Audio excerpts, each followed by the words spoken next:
سلام دوستان، خیلی خوش اومدیم به ویدیو امروز کامبک. اومدیم با ویدیوی دیگه از اخبار بازیایی که انجام شده. پرتغال بازی داشت، انگلیس بازی داشت، از رونالدو بهتون میگم تو بازی پرتغال و از نقل و انتقالات مهم باشگاه و حواشی جنجالی جام جهانی که جلوتر خدمتتون عرض میکنم. چه حواشی و داستانهایی داره این جام جهانی با میزبانی آمریکا مخصوصا. حالا میزبانای مثل کانادا و مکزیک زیاد اذیت نمیکنن، ولی میزبان آمریکا خیلی داره اذیت میکنه تیم‌های ملی کشورهای مختلف رو. پس بریم سراغ ویدیو تا خدمتتون همه اینا رو بگم. ببینید امروز تولد 67 سالگی کارلو آنچلوتیه. برای همین یه نگاهی به افتخاراتش میندازیم. ببینید 5 قهرمانی UCL داره، لیگ قهرمانان اروپا، یک قهرمانی بوندسلیگا داره، 2 قهرمانی لالیگا داره، یک قهرمانی لیگ برتر انگلیس داره، یک قهرمانی سری آ داره، یک قهرمانی لیگ فرانسه، 5 قهرمانی سوپر جام اروپا، 3 قهرمانی در جام باشگاه‌های جهان. واقعا مربی بزرگیه، واقعا قابل احترام این مربی با این سابقه کاری و حرفه‌ای تو فوتبال. اینم تفکیک تعداد بازیکنانیه که از هر لیگ به جام جهانی میروند. خب لیگ انگلیس 176 بازیکن فرستاده به جام جهانی، بعدش بوندسلیگا با 101 بازیکن، بعدش لالیگا 81، بعدش لیگ فرانسه 79 و سری آ 66 بازیکن. اینم نقاشی 200 متری از نیمار در یکی از خیابان‌های برزیل. واقعا پشم‌ریزونه، چقدر خفن نقاشی شده کف خیابان، واقعا خفن. ببینید تیم ملی نروژ چه کار عجیب غریبی کرده. ببینید نروژ برای جام جهانی 300 کیلوگرم ماهی، 6000 کیلوگرم پرتقال و 116 کیلوگرم پنیر مخصوص نروژی به همراه 3 آشپز مخصوص برای جام جهانی با خود به آمریکا برده است. آنها قصد دارند که عادت‌های غذایی خود را در طول جام جهانی حفظ کنند تا با آمادگی کامل در مسابقات جام جهانی شرکت کنند. اینا تیم ملی فرانسه است که تولد انگولو کانته را جشن گرفتن. با هم ببینیم ویدیوشو.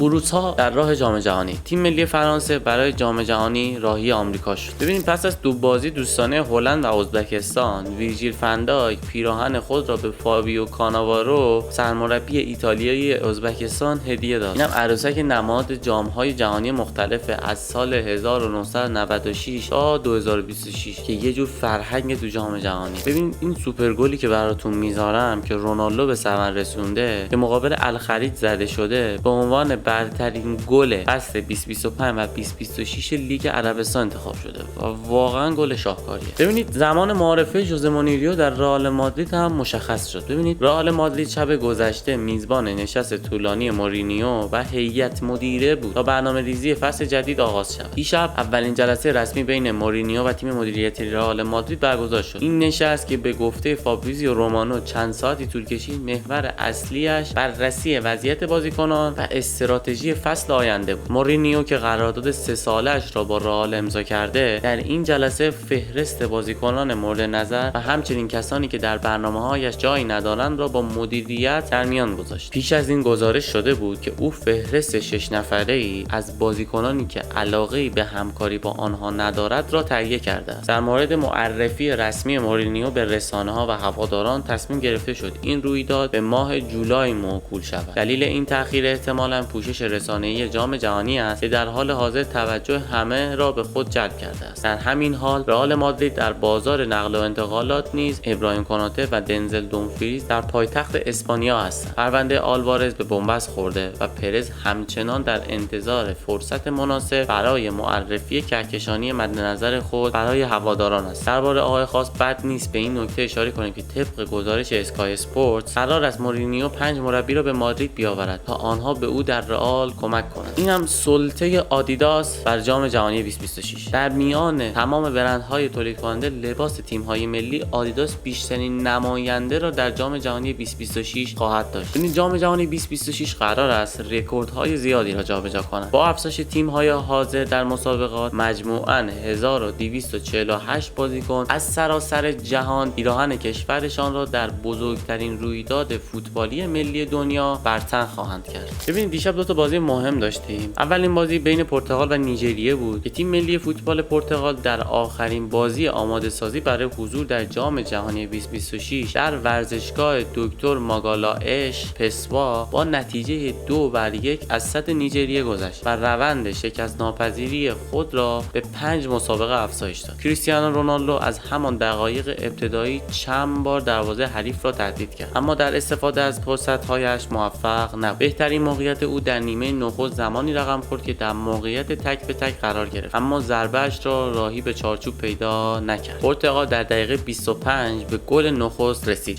جایی که دالوت توپ را برای نتو مهیا کرد و این بازیکن با ضربه‌ای دقیق دروازه نیجریه را باز کرد. با این حال نیجریه پیش از پایان نیمه نخست توسط آکور آدامز بازی را به تساوی کشاند. روبرتو مارتینز در آغاز نیمه دوم تغییرات گسترده‌ای را در ترکیب تیمش ایجاد کرد و چند بازیکن تازه نفس را به میدان فرستاد. در نهایت کنسیساو با حرکتی انفرادی و ضربه‌ای تماشایی گل دوم پرتغال را به ثمر رساند تا برتری میزبان تثبیت شود. پرتغال با این پیروزی نهمین برد خود در 10 بازی اخیر خانگی را جشن گرفت و با روحیه‌ای مناسب راهی جام جهانی شد. شاگردان مارتینز رقابت‌های خود را در جام جهانی با دیدار مقابل جمهوری کنگو آغاز خواهند کرد. ببینید یه بازی دیگه هم برگزار شد بین انگلیس و کاستاریکا که انگلیس با برتری 3-0 تونست کاستاریکا را ببره. پیروزی کوبنده انگلیس برابر کاستاریکا. ببینید 3 سال پیش در چنین روزی منچستر سیتی با تک گل رودری موفق شد اینتر را در فینال چمپیونز لیگ شکست بده. اولین قهرمانیش در لیگ قهرمانان اروپا رو کسب کنه. اینم یه آمار از برترین گلزنان ملی راه یافته به جام جهانی. رونالدو در صدر این آمار با 143 گل، بعد مسی با 117 گل، بعد روملو لوکاکو با 90 گل، هری کین 79 گل و نیمار 79 گل.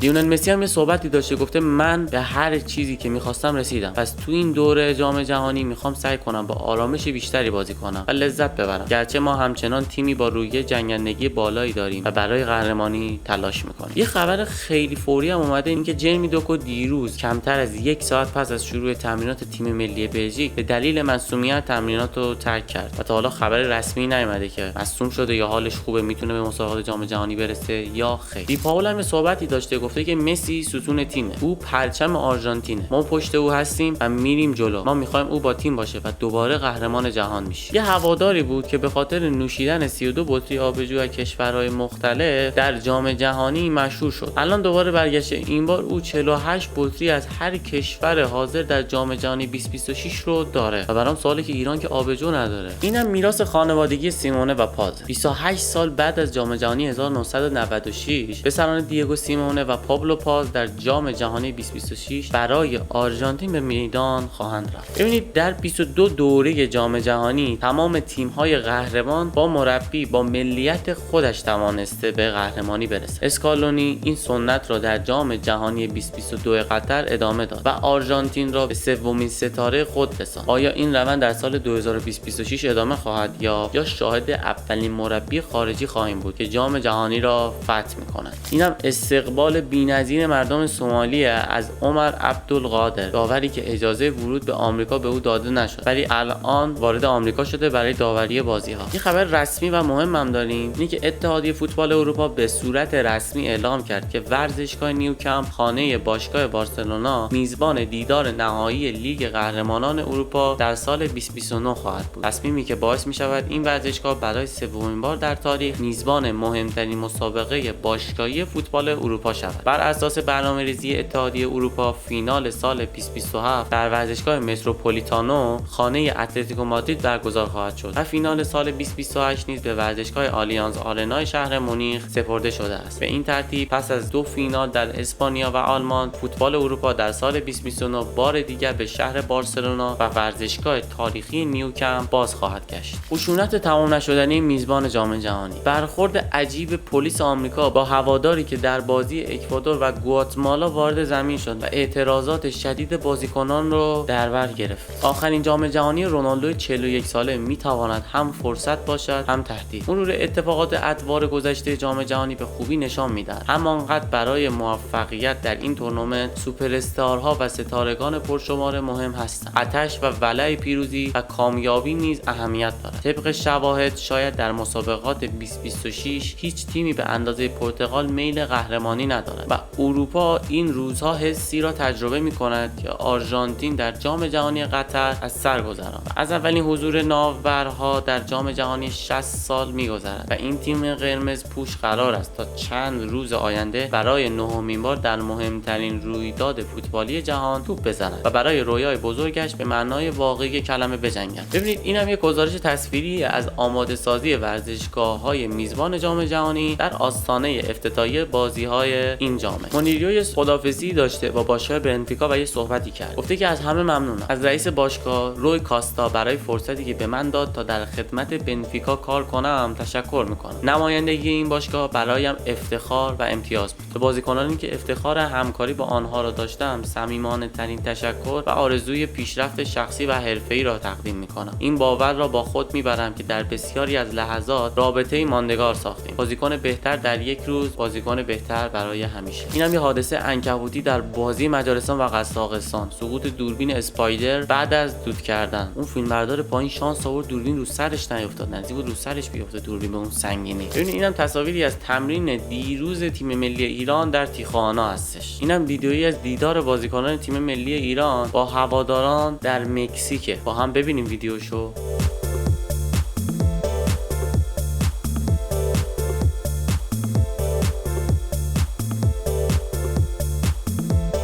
در مورد تیم ملی بگیم که فدراسیون فوتبال ایران دیروز سه‌شنبه در بیانیه‌ای اعلام کرد که در حال حاضر در تأمین حتی یک بلیت برای هواداران ایرانی ناتوان است. این در حالی است که بر اساس مقررات فیفا 8% از بلیت‌های هر مسابقه به فدراسیون‌های تیم‌های حاضر اختصاص داده می‌شود تا آنها بتوانند این بلیت‌ها را میان هواداران خود توزیع یا به فروش برسانند. در ادامه این بیانیه آمده است که به طور غیرمنتظره سهمیه بلیت اختصاص یافته به فدراسیون فوتبال ایران لغو شده است و چه داستانی داریم ما با این میزبانی آمریکا در جام جهانی. خب دوستان بریم سر اصل مسئله، در این نقل و انتقالات داغ اروپا که عجیب غریب ترکونده و عجیب غریب حاشیه داره و جنجال داره. خبر رو با یه انتقال سرمربی شروع می‌کنیم. اینه که سرمربی جدید تیم لالیگایی معرفی شد. باشگاه اوساسونا در تازه‌ترین اعلام رسمی خود از انتخاب لوئیس میگل رامیس به عنوان سرمربی جدید این تیم خبر داد. تصمیمی که پس از بررسی گزینه‌های مختلف مدیریتی اتخاذ شده و نشان دهنده آغاز یک دوره جدید در ساختار فنی این باشگاه اسپانیایی است. از نقل و انتقالات رئال بگیم اینی که نیکو اشلوتربک در قرارداد خود بندی دارد که تحت شرایط خاص مرتبط با جام جهانی است. امکان جدای او حتی در همین تابستان فراهم می‌کند. مبلغ این بند بین 50 تا 60 میلیون یورو برآورده شده است. مدیران رئال مادرید قصد دارند در آینده نزدیک پیشنهاد خود را به این مدافع ارائه دهند. در مورد ماجرای خولیان آلوارز بهتون بگم. ببینید بارسلونا از فاش شدن پیشنهاد رئال مادرید برای خولیان آلوارز متعجب نشده است. از نظر سران بلوگرانا رئال نیازی به آلوارز ندارد و جهت بالا بردن قیمت این بازیکن برای بارسلونا با اتلتیکو تماس گرفته است. البته که به نظر میرسد که کهکشانی‌ها در رسیدن به هدف خود موفق بودند، چرا که وقتی با پیشنهاد 150 میلیون یورویی آنها مخالفت شده قطعاً پیشنهاد ارزانتر بارسلونا نیز نمیتواند اتلتیکو مادرید را راضی کند، اگرچه آبی و اناری پوشان قصد تسلیم شدن ندارند. در مورد بارسلونا بهتون بگم که به گزارش فابریزیو رومانو بارسلونا 5 روز زمان داشت که با فعال کردن این بند رشفورد را از منچستر یونایتد بخرد، اما تصمیم گرفت این کار را انجام ندهد. بارسلونا حاضر است دوباره با منچستر یونایتد بر سر مارکوس رشفورد مذاکره کند. راه حل مورد علاقه بارسا این است که یک فصل دیگر رشفورد را به شکل قرضی جذب کند، اما باشگاه بارسلونا مبلغ درخواستی یعنی 30 میلیون یورو را به منچستر یونایتد پرداخت نخواهد کرد و رشفورد بارسا را ترک خواهد کرد. اینم پیج اینستاگرام رشفورد